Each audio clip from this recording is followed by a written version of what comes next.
Belum tersedianya sirkuit balap sampai saat ini mengganggu perkembangan dunia olahraga otomotif di Sumatera Selatan.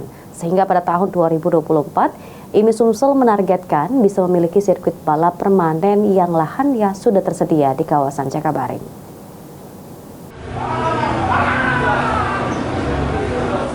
Terkendalanya Sumatera Selatan belum memiliki sirkuit balap permanen karena tidak ada anggaran untuk membangun sirkuit balap permanen yang jumlahnya sangat besar.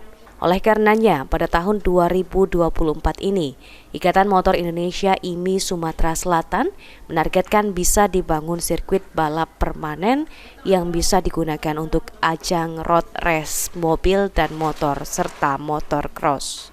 Sejauh ini IMI Sumatera Selatan sendiri telah mengajak IMI Pusat guna melakukan survei ke lapangan tepatnya di Jakabaring untuk rencana pembangunan sirkuit balap permanen dengan luas lahan 1 hektar.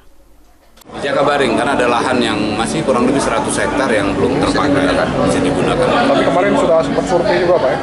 Sudah sempat survei, malah kemarin saya sudah undang IMI Pusat dan dari Sentul. Itu kalau menurut beliau itu sangat layak. Perkendalanya di apa Pak? Iya. Sebagai bentuk perhatian, IMI Sumsel memberikan penghargaan kepada insan olahraga otomotif di Sumatera Selatan. Firman Hidayat, PAL TV.